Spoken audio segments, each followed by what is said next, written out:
घर में रोक के रखा तब तक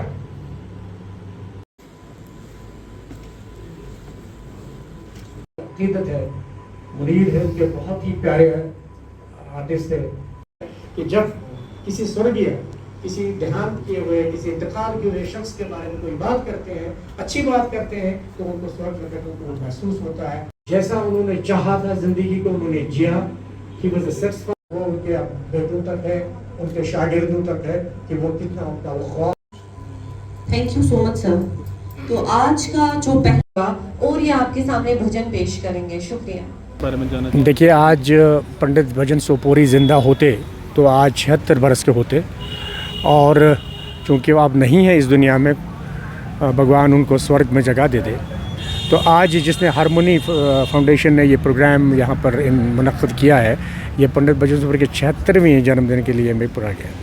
पंडित भजन सोपोरी का जो रोल रहा है कश्मीरी म्यूज़िक को, कश्मीरी मौसीकी को घर घर तक पहुँचाने में, उसको कोई नकार नहीं सकता है, उससे कोई आदमी आंखें बंद नहीं कर सकता। आज हम जितने भी यहाँ लोग हैं जमा हुए हैं, उनके परिस्तार हैं, उनके आशिक हैं, और उस तरह से हमने उन लोगों को ये बावर कराने की कोशिश की पंडित भजन सोपोरी का जो ख्वाब था, जो उन्होंने देखा था, उसको हम आगे ज़रूर ले जाएंगे, ताकि जो उनका ख्वाब था वो पूरी तरह से शर्मंदे ताबीर हो। मुझे खुशी है, आप मीडिया कर्मियों का भी मैं बहुत, ख़ासकर गुलिस्तान टेलीविज़न का मैं बहुत मशकूर हूँ कि जब भी पंडित भजन सोपोरी के सामापा का कोई भी प्रोग्राम होता था तो बढ़ चढ़ के आप कवरेज देते थे, और ये कवरेज किसी ज़ात को की तशहीर के लिए नहीं होता था, ये उस मोमेंट, उस ख़याल, उस विज़न को तशहीर थी, पब्लिसिटी थी, जिसके पंडित भजन सोपोरी सर ने जिसको ईजाद किया था।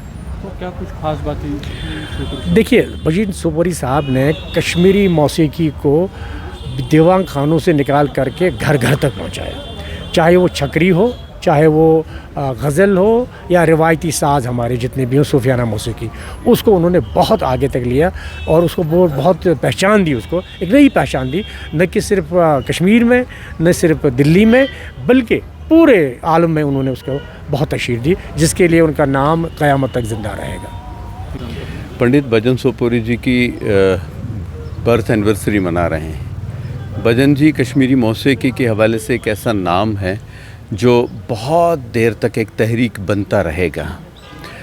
भजन जी ने एक पीढ़ी को तैयार नहीं किया, कई पीढ़ियों को तैयार किया।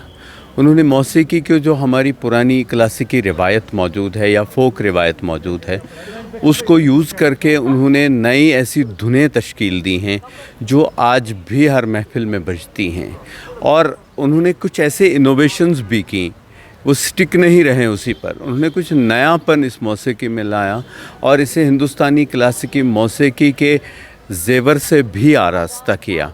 उससे ये हुआ कि नई पीढ़ी में भी उनके नगमे बहुत मकबूल हुए। रेडियो पे रह कर के कई दशकों तक उन्होंने कई सारे लाजवाल नगमे पेश किए। उन्हीं धुनों पर आज भी नई पीढ़ी जो है वो नाचती है, उन्हीं गानों को रिप्रोड्यूस, और उन्हीं मौसीकी की धुनों पर वो आज भी सरशार होती रहती है।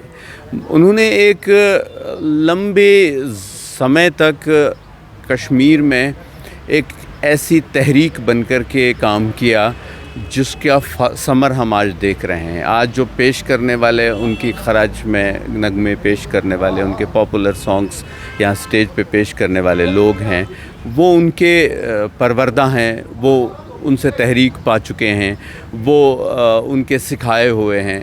तो नई जनरेशन के लिए इस तरह की तकरीबात एक तहरीक का काम करती हैं, और नई जनरेशन में भी एक जज्बा पैदा हो जाता है कि हम भी कुछ ऐसा करें जो हमारी मौसीकी को और ज़्यादा बड़ा करके पेश करे आइंदा के लिए।